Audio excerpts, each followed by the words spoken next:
এই দারোয়ান, এখানে 2 লক্ষ টাকা আছে, এই টাকা তোমার নাও। কি কইতেছেন স্যার? এই 2 লাখ টাকা আমার? এই 2 লাখ টাকা দিয়ে আমি কি করবো স্যার? হ্যাঁ, এই সবগুলো টাকা তোমার হইতে পারে যদি তোমার এই ড্রেসটা তুমি আমাকে একদিনের জন্য দাও। স্যার, এই 200টা ড্রেসের লাগে আপনি এই 2 লাখ টাকা দেবেন? আপনি পাগল হয়েছেন না? আমি স্বপ্ন দেখতেছি স্যার। আপনি সত্যি কইতেছেন স্যার, টাকা দেবেন আমারে? একদম সত্যি কথা বলতেছি। এই 2 লক্ষ টাকাই আমি তোমাকে দিব, শুধু একদিনের জন্য আমি তোমার কাজ করব, আর তুমি আমার মতো সাহেব হয়ে করবে।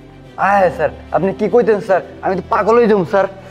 এতগুলো টাকা আমি কি করবো স্যার? আপনি কিন্তু স্যার এই টাকাগুলো আপনি দিতেছেন কেন? সে না হয় পরে বলবো, তুমি এক কাজ করো, ড্রেসটা আমাকে দাও। আর হ্যাঁ, কেউ যদি তোমাকে জিজ্ঞেস করে আমি কে, তুমি বলবা আমি তোমার ভাই, তুমি আমাকে ট্রেনিং দিচ্ছ। Got it? আচ্ছা স্যার, আপনি 2 মিনিট দেন, আমি 1 মিনিটের ভিতরে আইতেছি স্যার। স্যার স্যার, এলেন আমার জামা। Thank you. স্যার আমার টাকাটা দেন। ও এনো স্যার, আমি থাকেন, আমি গেলাম।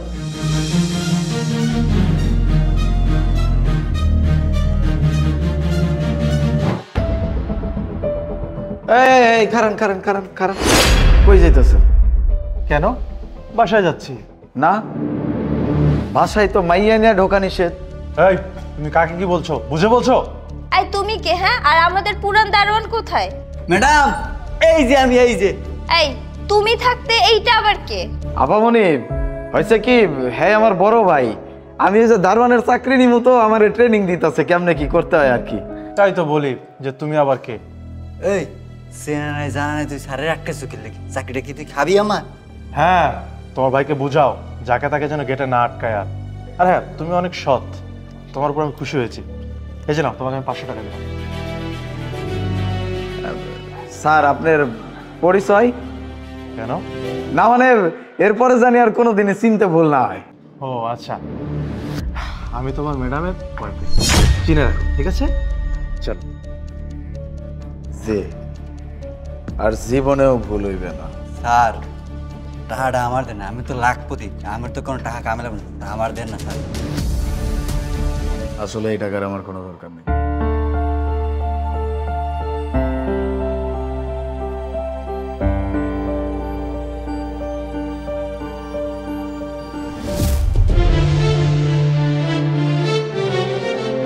স্যার কি ব্যাপার স্যার, কাম শেষ? তাও এত তাড়াতাড়ি? হাই বেয়াদবের বাচ্চা, তোর সাহস তো কম না? কি বলছিস এগুলো? কত বড় বেয়াদব দেখছো, জানা তাই মুখে আসতেছে তাই বলতেছে। স্যার এমনি চেতাছেন কেন? আমি খারাপ কি কইছি? মানুষের তো ভালো মন্দ শিখাইতে হয়, এর লেগেই শিখাইছি। ম্যাডাম ভালো লাগছে? বেয়াদব কোথাকার, লজ্জা শরম কিচ্ছু নাই। আজকে মাত্র জয়েন করছে, আজকে জয়েন করে এই সমস্ত কথাবার্তা বলতেছে। তুই দাঁড়া, আমি এক্ষুনি যে মারে ডাইকে আনবার, মায়ের কাছে আমি বিচার দিব তোর নামে। দেখি তুই চাকরি এখানে কিভাবে করিস। ম্যাডাম তার কোনো প্রয়োজন পড়বে না, কারণ আমি তো দারোয়ান না। দাঁড়া না, তাহলে তুই কে? হ্যাঁ বাবাজি, তুমি এখানে আমাকে ফোন করে নিচে আসতে বলে এত তাড়াতাড়ি চলে আসছো? বাহ, পারফেক্ট টাইমিং। আপনি একদম সময় মতো চলে আসছেন এখানে। আজীবন বাংলা সিনেমায় কি দেখে আসছি জানেন? সব কিছু যখন শেষ হয়ে যায়, তারপরে এক এক করে মা বাবা ভাই বোন পুলিশ সবাই এন্ট্রি করে। আপনি তো একদম সময় মতো চলে আসছেন, ভালো লাগছে ব্যাপারটা।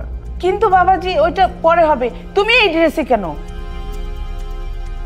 আই এম সরি আন্টি, আপনার মেয়েকে আমি বিয়ে করতে পারবো না। আমি এখানে আসছিলাম আপনার মেয়েকে কাছ থেকে একটু দেখার জন্য, আর ওকে একটা ছোট্ট সারপ্রাইজ দেওয়ার জন্য। কিন্তু এখানে এসে আমি যা দেখলাম, আমি তো নিজেই সারপ্রাইজড। আপনার মেয়ের চরিত্র যে এতটা নষ্ট, এটা তো আমি কখনো জানতাম না, আমি বুঝতেও পারিনি। আপনি প্রতিদিন যখনই বাসা থেকে বের হয়ে যান, সাথে সাথে আপনার মেয়ে তার প্রেমিককে নিয়ে বাসায় আসে। শুধুমাত্র প্রেমিককে নিয়ে আসে না, প্রেমিককে নিয়ে আসতেছে, দারোয়ানকে টাকা দিচ্ছে। ওয়াও, এত সুন্দর চরিত্র আপনার মেয়ের, আর এরকম চরিত্রহীন মেয়ের সাথে বিয়ে করা আমার পক্ষে সম্ভব না। মা, এই ছেলে কে? আরে এই তো বাংলাদেশের সবচেয়ে ধনী শিল্পপতির ছেলে, যার সাথে তোর আমি বিয়ে ঠিক করেছিলাম। মা, আমি এই ছেলেরই বিয়ে করব। এই কি বলছো? তাহলে আমার কি হবে? এই তুমি চুপ থাকো তো।